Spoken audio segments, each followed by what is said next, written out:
Agustus. Ya ini masih, ya karena kita masih hanya bisa beribadah secara online, ya kita tetap percaya Tuhan tetap hadir bersama kita, hadirannya tetap hadir memenuhi kita. Mari kita siapkan hati kita untuk memuji menyembah Tuhan.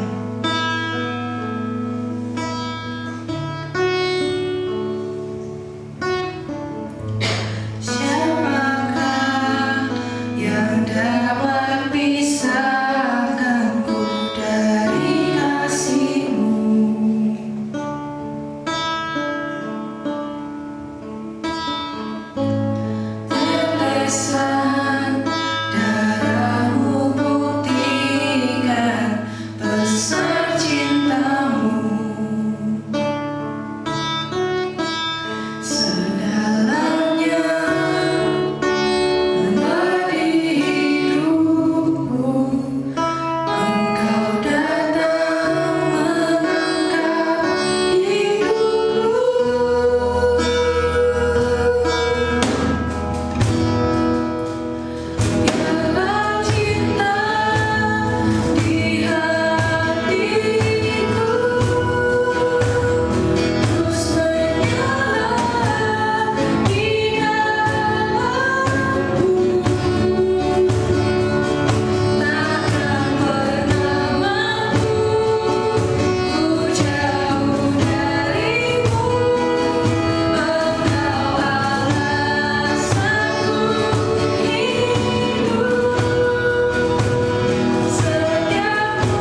Kaulah sumber kekuatan kami, Kaulah sumber pengharapan kami Tuhan. Kami tahu kami tidak bisa jauh Tuhan dari Engkau. Kaulah alasan kami Tuhan hidup, Kaulah alasan kami berada di tempat ini Tuhan saat ini. Dan Tuhan terima kasih untuk sekali lagi kesempatan Kau izinkan kami Tuhan untuk bisa memuji muliakan nama-Mu. Dan sebentar kami akan lebih lanjut Tuhan untuk memuji muliakan nama-Mu, juga mendengarkan firman-Mu Tuhan. Biarlah hati-Mu disenangkan lewat persembahan pujian kami. Dan juga Kau berkati kami Tuhan, supaya kami boleh melaksanakan firman-Mu dalam kehidupan kami Tuhan. Kami serahkan serangkaian ibadah ini dari awal pertengahan hingga akhirnya dalam tangan-Mu. Dalam nama Yesus kami sudah berdoa dan ucap syukur. Haleluya. Amin. Yuk mari kita bangkit berdiri, kita pujikan Tak Tertandingi.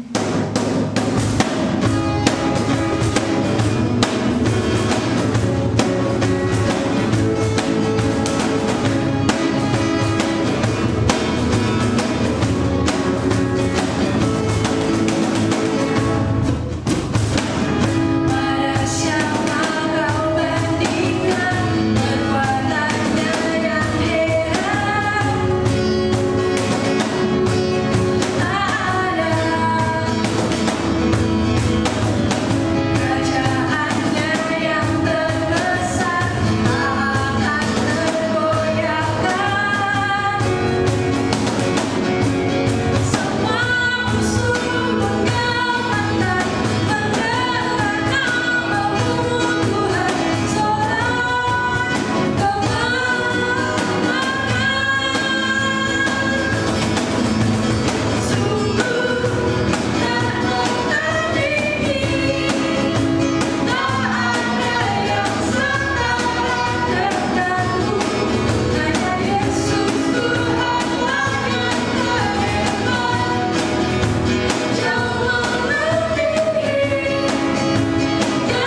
Bapak untuk mendengarkan firman Tuhan pada hari ini. Terima kasih Tuhan, kami sungguh bersyukur buat kesempatan yang masih Tuhan berikan. Kami masih bisa beribadah meskipun secara online, tapi kami percaya dimanapun Tuhan kami berada, kuasa-Mu tetap sanggup untuk menjamah, untuk memenuhi Tuhan, dan kuasa-Mu tetap sanggup untuk menolong hidup kami. Terima kasih Tuhan, dan sebentar kami mau terima firman-Mu. Kami berdoa Tuhan mengurapi setiap kami dengan urapan yang baru, sehingga kami boleh menerima berkat firman-Mu Tuhan, dan mampukan juga hamba-Mu untuk dapat menyampaikan apa yang jadi pesan-Mu tepat seperti yang Engkau inginkan. Kami serahkan semua di dalam nama Tuhan Yesus Kristus. Haleluya, amin. Haleluya. Nah, saudara kasih Tuhan, sekarang ini ada satu kegiatan yang sering kita mungkin lihat, yang namanya ngeprank, saudara. Ngeprank orang lain. Bahkan kalau kita lihat di YouTube, banyak banget ya konten-konten yang isinya itu ngeprank gitu, atau ngerjain orang lain. Dan kalau kita perhatikan, biasanya yang membuat konten prank itu orang-orang yang kena prank itu biasanya lebih cenderung diposisikan atau diarahkan untuk berada dalam keadaan yang tidak mereka suka atau tidak mereka inginkan, sehingga akhirnya mereka diarahkan sebetulnya supaya menjadi takut, supaya menjadi panik, marah, kadang juga dikerjain supaya jadi baper, saudara. Lalu juga bisa jadi sedih. Nah, misalnya di prank dompetnya hilang, atau di prank mobilnya hilang, ya.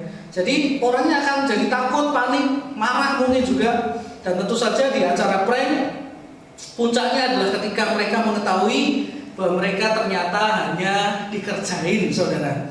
Dan mereka sudah ditipu oleh orang lain. Yaitu intinya prank itu isinya seperti itu.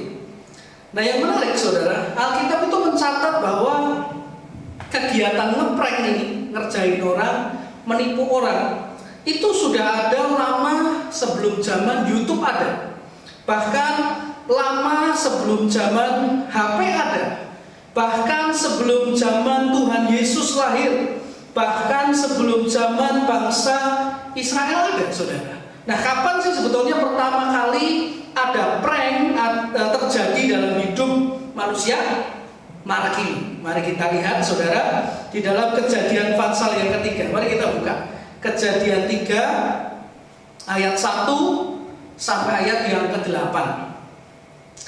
Ya, firman Tuhan mengatakan di Kejadian 3 ayat 1 sampai 8, adapun ular ialah yang paling cerdik dari segala binatang di darat yang dijadikan oleh Tuhan Allah.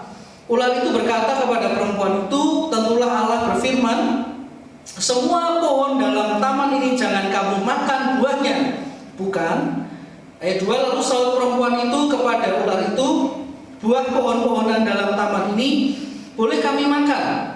Ayat 3, tetapi tentang buah pohon yang ada di tengah-tengah taman, Allah berfirman, jangan kamu makan atau raba buah itu, nanti kamu mati. Ayat 4, tetapi ular itu berkata kepada perempuan itu, sekali-kali kamu tidak akan mati. Ayat 5, tetapi Allah mengetahui bahwa pada waktu kamu memakannya, matamu akan terbuka, dan kamu akan menjadi seperti Allah, tahu tentang yang baik dan yang jahat. Ayat 6, perempuan itu melihat bahwa buah pohon itu baik untuk dimakan dan sedap kelihatannya. Lagi pula pohon itu menarik hati karena memberi pengertian. Lalu ia mengambil dari buahnya dan dimakannya, dan diberikannya juga kepada suaminya yang bersama-sama dengan dia, dan suaminya pun memakannya. Ayat 7, maka terbukalah mata mereka berdua dan mereka tahu bahwa mereka telanjang, lalu mereka menyemat daun pohon ara dan membuat cawat. Ayat 8, ketika mereka mendengar bunyi langkah Tuhan Allah yang berjalan-jalan dalam taman itu pada waktu hari sejuk, bersembunyilah manusia dan istrinya itu terhadap Tuhan Allah di antara pohon-pohonan dalam taman. Nah, inilah prank pertama, saudara, yang terjadi dalam sejarah umat manusia, yaitu prank dari si ular, si setan jahat kepada manusia pertama, yaitu Adam dan Hawa. Ular mengatakan kepada si Hawa, saudara, kepada manusia, bahwa kalau mereka makan buah pengetahuan yang baik dan jahat, ular berkata, kamu akan jadi seperti Allah. Tapi waktu mereka betul-betul memakannya, ular berkata sebetulnya, tapi bohong. Ya saudara, kena prank lah umat manusia pertama. Ya bedanya apa? Bedanya ini, jika biasanya orang tahu dia dikerjain, biasanya dia kemudian merasa lega, saudara. Toh ternyata cuma dikerjain. Tapi diceritanya sebaliknya, ketika mereka menyadari kena prank, semuanya sudah terlambat. Mereka harus kehilangan tubuh kemuliaannya, mereka kena kutuk sebagai dampak dari dosanya, dan diusir keluar dari Taman Eden. Semuanya hanya gara-gara sebuah prank, saudara, yang berhasil dari si ular jahat. Karena itu kita perlu sangat waspada, karena sampai hari ini percayalah si jahat ini masih juga hobi melakukan prank terhadap manusia, terutama anak-anak Tuhan, dengan tujuan yang menipu kita, saudara, supaya hidup kita ini menjadi jauh daripada Tuhan. Nah, jadi kalau hari ini saudara yang menyaksikan acara ini, saudara, kita adalah anak-anak Tuhan, tapi kita merasa hidup kita jauh daripada Tuhan. Saya mau berkata, tenanglah saudara, karena itu artinya hidup rohani Anda sedang baik-baik saja, dalam berkat Tuhan yang luar biasa, dalam perlindungan Tuhan yang luar biasa menyertai saudara. Tapi bohong, saudara. Tapi bohong. Karena itu saudara, firman Tuhan berkata di dalam 1 Petrus 5 ayat 8, sadar dan berjaga-jaga, lawan musuh iblis berjalan keliling sama seperti singa yang mengaum dan mencari orang yang dapat ditelannya. Nah, perhatikan bahwa inilah yang ia lakukan kepada Adam dan Hawa, yaitu menelan mereka dengan apa? Dengan tipuannya, dengan pranknya, ya, menelan mereka untuk percaya kepada ketidakbenaran yang ia katakan, saudara. Jadi inilah yang dilakukan oleh si setan. Dia seperti singa mengaum-ngaum mencari orang-orang yang dapat ditelannya, saudara. Karena itu coba saudara, dimanapun saudara berada, kalau ada orang-orang di sekitar saudara, katakan kepada orang di sekitar Anda, bro, sis, dicariin setan tuh.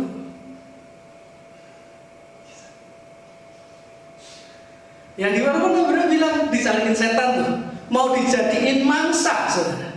Ada di sini yang pernah lewat sehari tanpa merasa diintimidasi oleh si setan.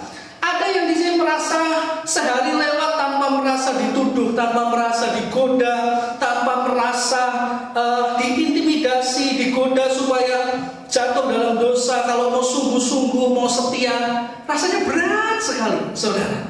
Nah, kenapa kok begitu? Ya itu tadi, karena ada yang nyariin kamu itu, saudara. Ada yang nyariin Anda itu, saudara, yang mau menelan, saudara.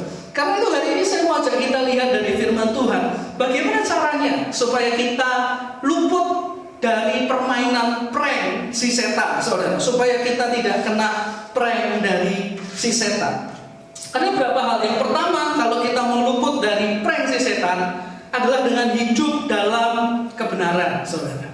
Hidup dalam kebenaran. Apa artinya hidup dalam kebenaran? Artinya hidup dalam kebenaran adalah menghidupi kebenaran. Apa artinya menghidupi kebenaran?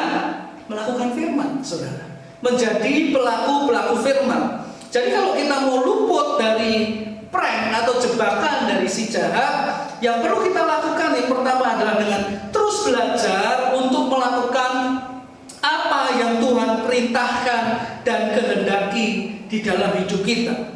Saya mau ajak kita kembali lihat ada dua ayat di Kejadian 2 ayat 16 dan 17. Kejadian 2 ayat 16 dan 17. Firman Tuhan mengatakan, lalu Allah memberi perintah ini kepada manusia, semua pohon dalam taman ini boleh kau makan buahnya dengan bebas, tetapi pohon pengetahuan tentang yang baik dan yang jahat itu janganlah kau makan buahnya, sebab pada hari engkau memakannya pastilah engkau mati. Nah, mengapa akhirnya manusia bisa jatuh ke dalam prank si jahat? Karena melanggar, saudara, melanggar perintah Tuhan. Ya, mereka memilih untuk tidak hidup dalam kebenaran. Mereka memilih untuk tidak menghidupi kebenaran itu. Ya, tahu perintahnya, tetapi nggak mau taat. Dan akhirnya jatuh ke dalam jebakan si setan. Nah, kita perlu waspada, saudara. Kalau hari ini kita jadi anak Tuhan, kita tahu perintahnya, tapi kita nggak mau taat. Kenapa kita harus waspada, saudara? Karena strategi yang sama juga seringkali dipakai untuk menjatuhkan hidup kita, saudara.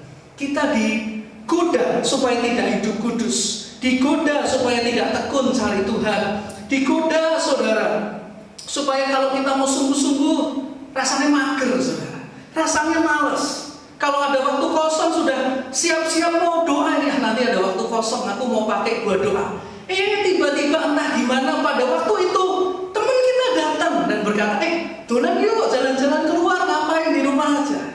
Jadi saudara kasih Tuhan, intinya si jahat ini bakal berusaha semaksimal mungkin supaya kita ini ada dalam keadaan bingung untuk memilih kesenangan kita, ya, atau memilih ikut kehendak Tuhan, mau memilih melakukan kesenangan kita, ya, kesenangan pribadi kita, mungkin juga termasuk ketika kita merasa sungkan, kita merasa malu, kita merasa gengsi, saudara. Ketika diajak teman kita mau kasih alasan, aku mau doa, aku belum baca Alkitab, perasaannya kok, aduh nanti dikira terlalu fanatik, ya, dikira terlalu ekstrim, saudara. Nah, jadi si jahat ini berharap dalam kebingungan pilihan kita, dalam kebingungan keraguan kita, akhirnya kita memilih seperti yang dilakukan oleh Adam dan Hawa, yaitu memilih untuk tahu firman tapi tidak melakukan, saudara. Karena itu saudara kasih Tuhan, ya, pastikan bahwa kita terus belajar untuk menghidupi kebenaran, untuk menjadi pelaku firman, saudara. Kita perlu hati-hati, saudara, ya, supaya kita jangan jadi orang yang tahu firman tapi menolak untuk melakukan. Nah, coba kita lihat hidup kita masing-masing. Misalkan kita jadi anak Tuhan, tapi sudah berbulan-bulan kita malas cari Tuhan, berbulan-bulan malas ketemu Tuhan. Nah, kira-kira kalau menurut saudara yang nonton ini, itu kebetulan apa kena prank? Itu kebetulan atau kena prank, saudara, dari si jahat? Saya percaya itu kena prank, saudara, bukan kebetulan, saudara. Ya, jadi karena itu saudara kasih Tuhan, mari kita terus belajar. Tetaplah hidup dalam kebenaran, saudara. Hidupi kebenaran. Kalau kita tahu perintahnya, kita tahu firman Tuhan, usahakan semaksimal mungkin supaya apa yang Tuhan perintahkan itu kita lakukan, ya, supaya kita tidak jatuh dalam prank si jahat. Nah, saya mau kasih satu cerita. Ya, suatu ketika hiduplah sekelompok katak. Katak itu sama kodok, sama apa beda? Sama apa beda? Katak sama kodok itu sama apa beda? Ini saudara yang di rumah ini ada Vivin, Ijel, dan istri saya. Sama apa beda? Beda. Sama. Sama beda? Beda tulisannya. Kotok sampai kodok sama katak ini kecampur malah saudara dari kotok, saudara. Nah, kodok sama katak itu beda. Yang kodok itu sukanya jalan. Kalau yang suka melompat itu katak, saudara. Yang gemuk itu kodok. Yang langsing itu katak, saudara. Nah, memang, saudara. Ya, jadi kalau yang lompatnya tinggi itu adalah si katak. Kalau yang kodok itu lebih suka berjalan, saudara. Ya, dan kalau katak lompatnya bisa jauh. Kalau yang dibuat swike, katak apa kodok? Katak apa kodok? Kodok, saudara. Kenapa kodok? Karena dia suka jalan, nangkapnya gampang. Kalau katak kan lompat, nangkapnya susah, saudara. Ya, bukan gitu, saudara. Bukan gitu juga, saudara. Nah, tapi intinya di cerita ini ada sekelompok katak dipimpin oleh seorang raja yang juga katak. Tentu saja, karena ini kan sekelompok katak, saudara. Nah, di dalam kelompok katak ini ada tentara-tentara katak, di mana tentara-tentara katak ini sangat terkenal hebat dalam bertarung, sampai bahkan musuh mereka yang namanya ular sekalipun tidak bisa mengalahkan mereka karena saking hebatnya pasukan katak ini.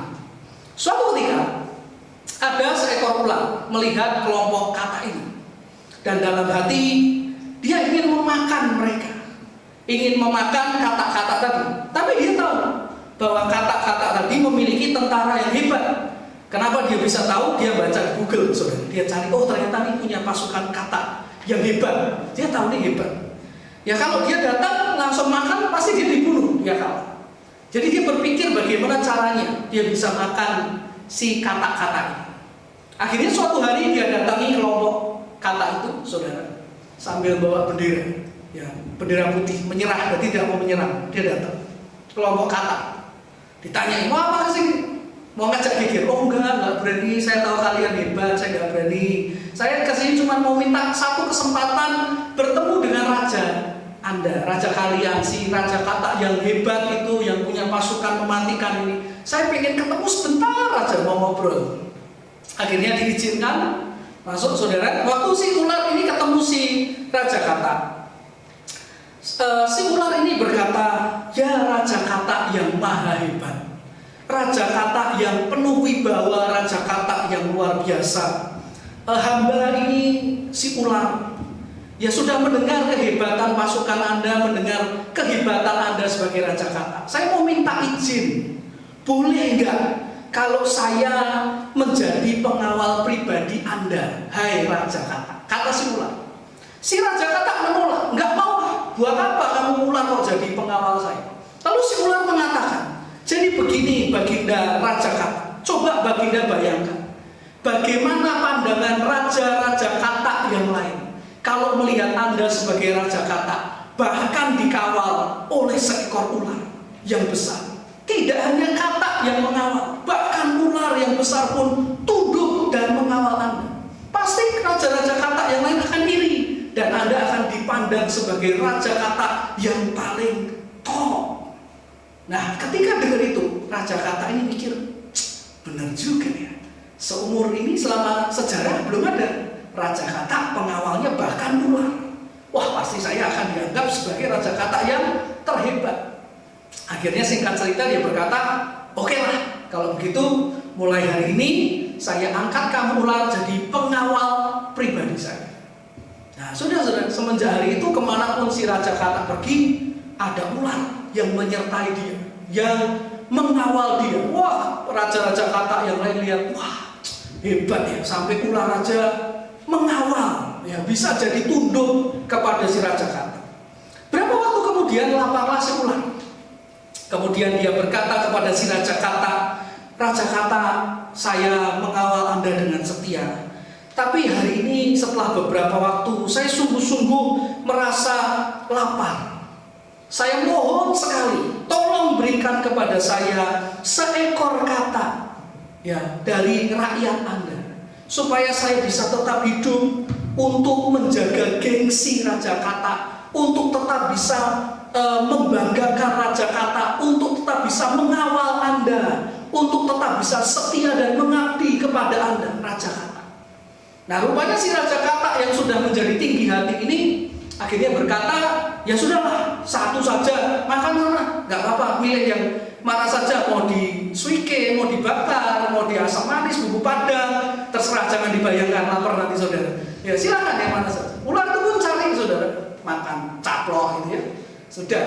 Berapa waktu kemudian dia berkata lagi, aduh raja kata, aduh ini jam buka puasa gitu ya, mau minta dong kata lagi satu gitu. Ya saya makan.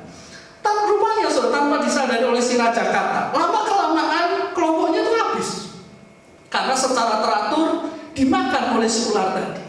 Hingga suatu hari saudara, si ular berkata kepada si raja kata, saya boleh cerita? Oh boleh, mau cerita. Sebetulnya saya itu nipu Anda. Kok bisa? Iya, saya itu dekat Anda, pura-pura jadi pengawal Anda itu cuman supaya bisa makan kata gratis. Saya nggak usah berburu, tinggal ikutin Anda, pura-pura jadi pengawal, lalu Anda berikan kepada saya rakyat Anda. Ya, jadi tiap waktu saya nggak usah cari mangsa, jadi saya kenyang terus. Itu sebetulnya tujuan saya seperti itu. Ketika mendengar itu, saudara, marahlah si raja kata, dan dengan segera dia berteriak, memanggil tentara-tentaranya yang mematikan untuk membunuh si ular. Tapi apa yang terjadi? Tidak ada seekor kata pun yang datang. Karena hari itu dari kelompok kata hanya tinggal si raja kata itu, saudara. Akhirnya happy ending buat si ular tentu saja, saudara. Ya, dia hari itu pun bisa makan karena tinggal ada satu kata kan, caplok saja, saudara. Satu kerajaan kata itu dihabisi oleh dia, saudara. Ya, ditipu, saudara. Nah, jadi hati-hati kalau kita mulai merasa sombong. Kita tahu kebenaran, tapi kita nggak melakukan. kita mulai berpikir, ya sudahlah Tuhan ya, kalau pas perlu ada dicari, ya nggak usah sungguh-sungguh cari Tuhan, kapan-kapan lah cari Tuhan. Kita mulai nggak sungguh-sungguh cari Tuhan, kita mulai hidup seenaknya sendiri, saudara. Mulai nggak perlukan Tuhan dalam hidup kita, mulai melupakan hidup dalam kebenaran, saudara. Nggak mau jadi pelaku firman, hati-hati, saudara. Prank si ular sudah menanti kita. Jadi yang pertama, kalau kita mau lolos dari prank si ular, mari hidup dalam kebenaran, hidupi kebenaran. Belajar jadi pelaku firman, saudara, dalam hidup ini. Yang pertama itu. Yang kedua, bagaimana kita bisa lolos dari prank si jahat, saudara, adalah dengan hidup dalam kearifan, saudara. Hidup dalam kearifan. Mari saja kita buka Alkitab kita di Efesus pasal yang kelima, ayat 15 sampai yang ke-18. Efesus 5 ayat 15 sampai 18. Karena itu perhatikanlah dengan seksama bagaimana kamu hidup. Jangan seperti orang bebal, tetapi seperti orang arif. Dan pergunakanlah waktu yang ada, karena hari-hari ini adalah jahat. Sebab itu janganlah kamu bodoh, tetapi usahakanlah supaya kamu mengerti kehendak Tuhan. Dan janganlah kamu mabuk oleh anggur, karena anggur menimbulkan hawa nafsu, tetapi hendaklah kamu penuh dengan roh. Cara kedua, agar kita bisa luput dari prank si setan adalah dengan hidup dalam kearifan. Alkitab tadi mengatakan kepada kita, jangan hidup seperti orang bebal, saudara, tetapi seperti orang arif. Lalu bagaimana caranya supaya kita bisa hidup dalam kearifan menurut firman Tuhan? Yang pertama, kalau mau hidup dalam kearifan adalah perhatikan cara kita hidup. Ayat 15 tadi berkata, kamu perhatikan dengan seksama bagaimana kamu hidup. Jangan seperti orang bebal, tetapi seperti orang arif. Ya, hidup dalam kearifan pertama itu tidak hidup seperti orang bebal. Ya, artinya hidup orang arif itu dipikirkan dengan pertimbangan yang baik dan bukan dalam kebodohan. Memperhatikan cara kita hidup. Misalnya apa? Misalnya sikap kita perhatikan, ucapan kita, tindakan kita, komen-komen kita di medsos, status yang kita pasang di medsos, postingan-postingan kita, semuanya dipertimbangkan sebelum dilakukan. Dipertimbangkan jadi berkat ya. Ini memuliakan nama Tuhan ya. Ini kira-kira nyinggung orang lain ya. Ini kira-kira jadi batu sandungan ya. Ini kira-kira dampaknya negatif ya. Dampaknya positif atau negatif. Nah, itu dipertimbangkan. Cara kita bersikap, cara kita bertindak, cara kita berbicara, itu dipertimbangkan dengan seksama, saudara. Jangan sampai misalnya kita anak Tuhan, tapi kalau kita sudah marah gitu, kalau sudah misuh-misuh gitu ya, misuh-misuh itu ngumpat gitu, saudara, itu sudah mulai dari hewan mamalia, reptil, serangga, unggas, itu rapi keluar berbaris dari mulut kita. Jangan sampai kayak gitu, saudara. Kalau misuh ngeri, saudara. Atau jangan juga kita jadi anak Tuhan tapi suka postingan-postingan yang menyindir gitu, dan melukai orang lain. Misalnya ada satu orang punya teman 5, saudara. Ya, satu orang punya teman 5. Dari yang 5 ini yang gemuk cuma 1. Lalu dia pasang postingan di status WA, sudah gemuk, goblok lagi. Nah, itu nggak nunjukin, saudara, tapi kan orang jadi berpikir, sebentar, temannya dia itu cuma 5, yang gendut cuma 1. Lalu dia nulis sudah gendut, goblok lagi. Nah, kan pasti ini, saudara. Ya nggak nyebut nama, tapi kan dia nyakitin, saudara. Ya meskipun sakit tapi tidak berdarah, gitu, saudara. Tapi kan gitu, saudara. Nah, orang yang arif itu akan memperhatikan cara dia hidup, dia anak Allah. Dia berpikir gimana caranya ya, hidupnya itu bisa memuliakan Tuhan gimana? Ya, apa yang dilakukan, apa yang dia sampaikan, tindakannya, gimana bisa memuliakan nama Tuhan. Nah, ngomong soal prank. Berapa waktu yang lalu ada satu prank yang pernah viral gitu di YouTube, yaitu prank pengemudi ojek online. Ceritanya ada seorang yang ngerjain driver ojol, saudara. Ngerjainnya gini, dia pesen makanan yang jumlahnya fantastis kepada si driver ojol, tapi setelah dibeli, ketika diantarkan, tiba-tiba dia berkata kepada driver ojol ini bahwa pesanannya dibatalkan, ya tidak jadi, saudara. Nah, tentu saja si driver ojolnya jadi panik, jadi bingung karena harus keluar uang dalam jumlah yang banyak, saudara. Nah, di akhir sesi si pemesan ini akan menampakkan diri dan membayar pesanan dengan jumlah yang lebih besar. Ini memang kegiatan ngeprank, saudara. Nah, dari video ini si pemesan tadi, si orang yang ngeprank tadi seolah-olah ingin mengaduk emosi sang driver supaya dia cemas, supaya dia takut gitu. Dan tentu saja saudara, kalau ketika tayangan ini ditampilkan di YouTube, orang-orang yang nonton bisa senyum-senyum gitu, bisa ikut senang gitu, ketika bahkan mungkin bisa tertawa ketika melihat si driver ojol yang dikerjain ini sedang bingung gitu, sedang cemas. Ya, kalau kita nonton prank kan kadang gitu, ya, kita tahu tuh dikerjain, jadi kita ikut ketawa-ketawa, saudara. Tapi tahukah saudara, pernahkah saudara ada satu istilah yang menggambarkan suatu perasaan bahagia melihat penderitaan orang lain? Istilahnya ini mungkin sudah nggak pernah dengar. Ini istilahnya adalah Schadenfreude, saudara. Pernah dengar? Schadenfreude. Schadenfreude ini memang nggak terlalu familiar, tapi ini adalah sebuah istilah yang asalnya dari bahasa Jerman. Berasal dari dua kata, Schaden dan Freude. Kata Schaden itu berarti kerusakan, bahaya atau jahat, dan Freude itu artinya sukacita atau kesenangan. Jadi kalau kata itu digabungkan, kira-kira artinya senang atau sukacita ketika melihat suatu bahaya atau kerusakan. Lebih sederhana mungkin bahasa kita adalah senang kalau lihat orang lain susah, gitu. Itu namanya itu Schadenfreude dalam bahasa Jerman. Senang kalau lihat orang lain susah. Nah, ternyata kalau menurut yang saya baca dalam satu artikel, dalam hidup sehari-hari perilaku Schadenfreude ini tidak disadari, tapi pasti dialami oleh setiap orang. Semua orang itu pasti pernah mengalami yang namanya Schadenfreude ini. Bedanya apa? Bedanya levelnya, bedanya tingkatnya itu berbeda-beda, saudara. Pada level yang rendah, Schadenfreude, seorang akan merasa senang jika jalur perjalanannya tidak macet, sedang di jalur sebelahnya terlihat sangat macet. Pernah nggak alami gitu? Di jalan yang dua simpangan gitu, kita lihat di sana macet panjang, tempat kita enggak, lalu kita lihat macet. Dalam hati kita merasa senang. Nah, itu Schadenfreude, saudara. Itu masuk ke sini, saudara. Yang dalam posisi yang level yang rendah. Di level menengah itu gini. Kalau kita lihat teman kita tiba-tiba jalan kesandung jatuh, kita malah tertawa terbahak-bahak. Nggak nolongin. Nah, itu levelnya jauh lebih tinggi. Ya, kalau kita lihat orang naik sepeda tiba-tiba kepleset jatuh gitu, kita nggak nolongin, nggak ada gitu, nggak. Malah kita nah itu Schadenfreude. Cuman tingkatnya sudah lebih tinggi lagi. Nah, Schadenfreude dalam tingkatan yang berat, saudara, itu bisa masuk ke dalam kategori akut atau parah, dan bahkan masuk dalam tingkatan yang dapat dikatakan membahayakan, merugikan atau kebablasan, saudara.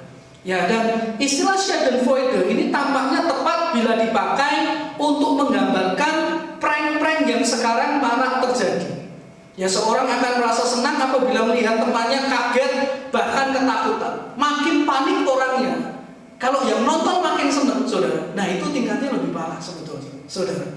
Ya, semakin targetnya merasa ketakutan, cemas dan kaget, maka prank mereka dikatakan berhasil, dan penonton yang melihatnya semakin menertawakan sesuatu hal yang sebetulnya tidak lucu sih, saudara.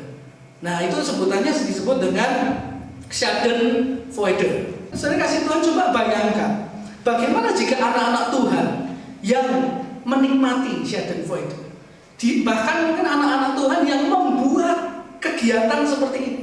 Mereka ketika lihat orang lain susah, bukannya empati, bukannya simpati, malah ketawa, saudara.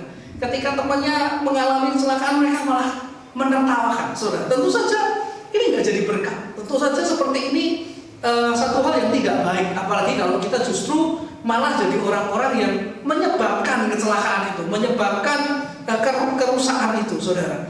Nah, jadi saudara kasih Tuhan, karena itu kita perlu perhatikan dengan seksama bagaimana cara kita hidup, ya, cara kita ngomong, cara kita bersikap, ya diperhatikan, ya dipikirkan bahwa ini bisa jadi kemuliaan buat nama Tuhan.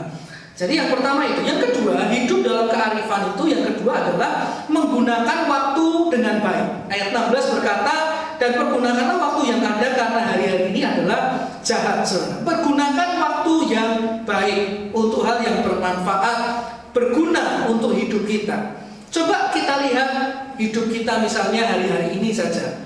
Kira-kira waktu kita dipakai untuk apa? Hal yang baik, berguna, atau kita cuma membuang waktu, wasting time, menyia-nyiakan untuk hal-hal yang sia-sia. Misalnya kita berjam-jam cuma buat scrolling Instagram, saudara, buka satu sini satu sana berjam-jam, ya, buat apa, saudara? Apalagi kalau saudara pakai 2 jam buat nonton orang yang membuat video 2 jam tidak melakukan apa-apa, saudara, 2 jam nggak ngapa-ngapain, saudara, itu kan buang-buang waktu. Orangnya itu yang buat 2 jam dia sedang melakukan sesuatu, ya, karena apa? Karena setelah itu dia jadi terkenal. Kita yang nonton 2 jam itu nggak berguna, saudara, ngapain? Saudara nonton orang ketok 2 jam. Coba saudara lihat saya aja gini 5 menit kan bosan banget, saudara. Nah, sudah bosan banget pasti, saudara. Itu 2 jam. Dan kalau ada orang yang ikuti nonton 2 jam, ya ampun, saudara, ya, ngapain gitu, saudara?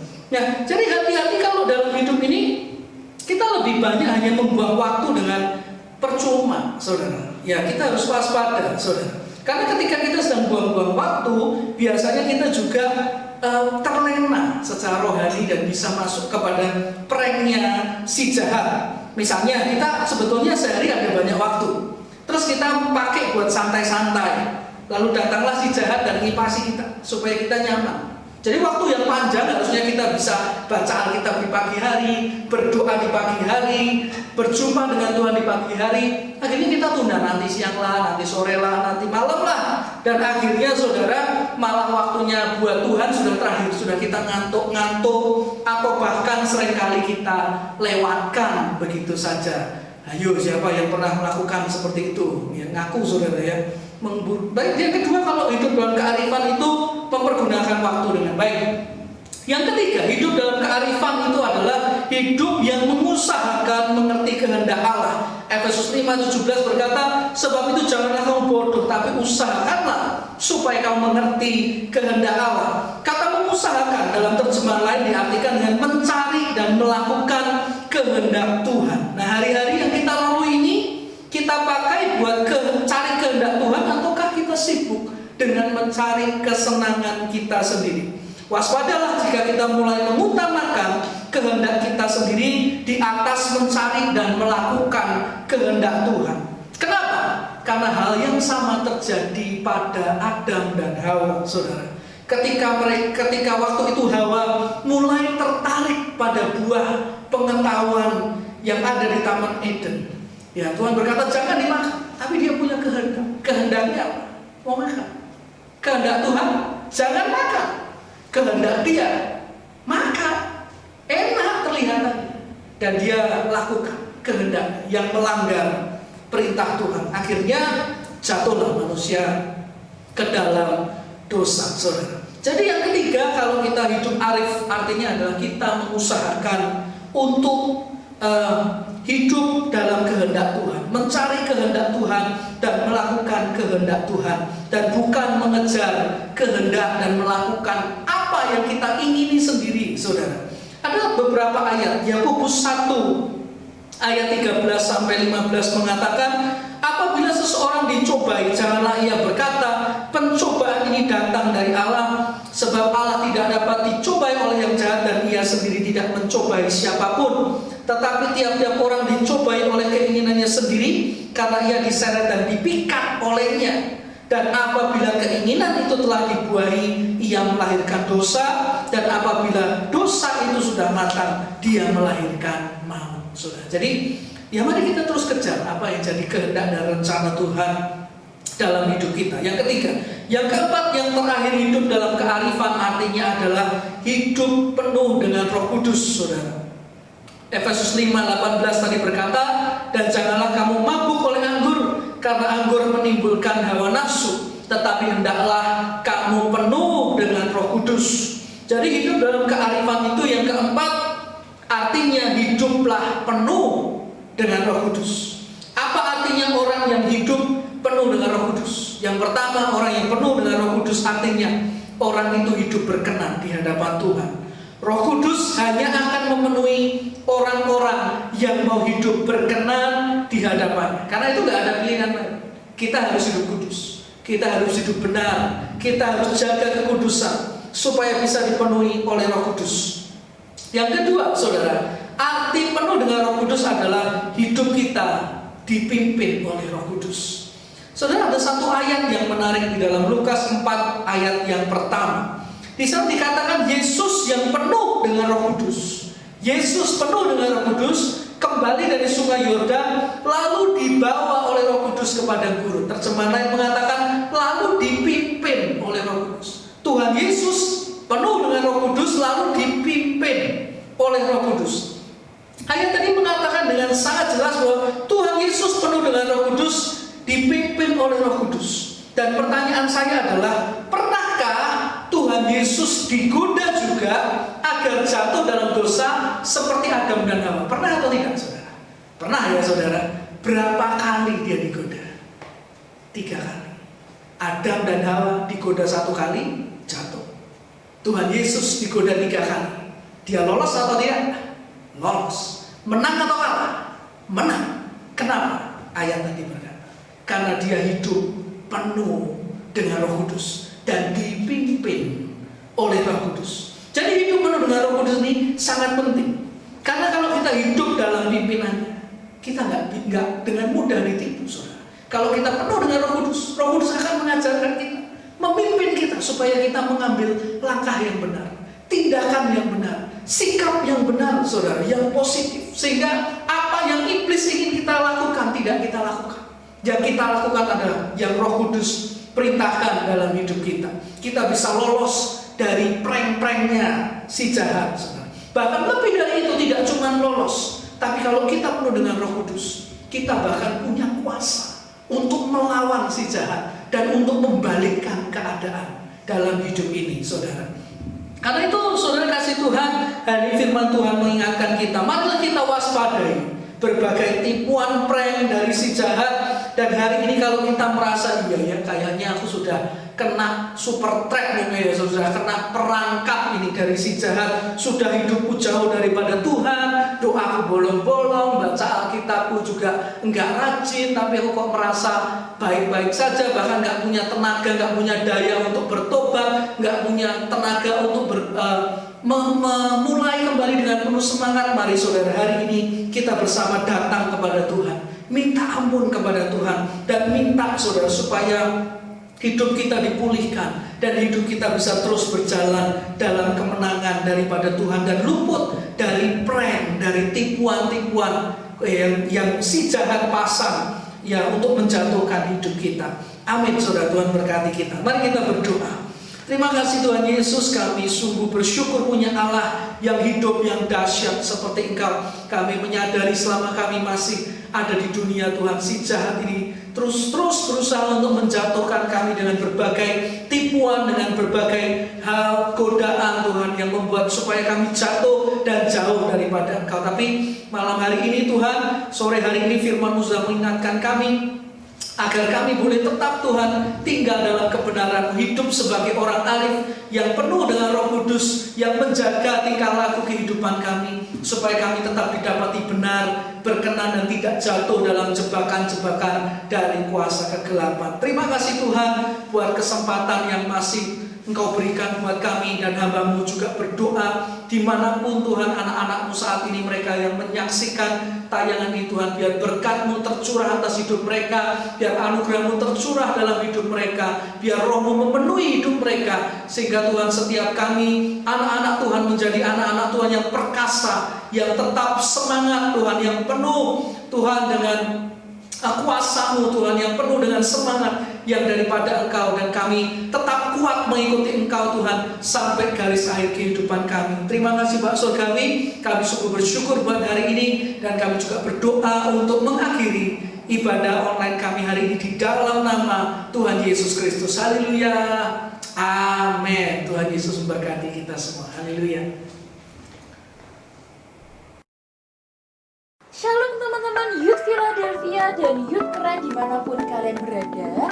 Ada yang baru nih, untuk merayakan hari kemerdekaan kita akan diadakan Youth Special Independence Day yang berbeda dari tahun-tahun yang sebelumnya.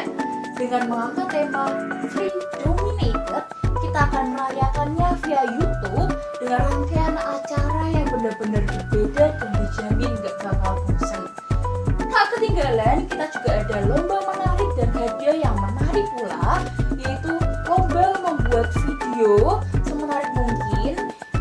berupa pantun, bisa berupa puisi, nyanyi, nari, stand-up komedi atau sekreatif kalian dengan durasi 1 menit hingga 2 menit saja.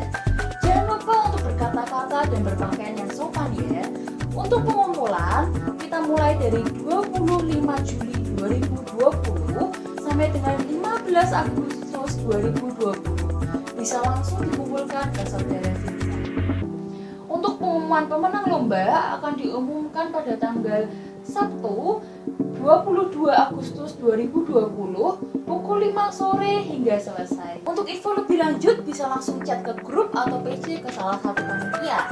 Maka dari itu, jangan lupa ayo ikutan dan ramaikan US Independence Day 2020. Tuhan Yesus memberkati.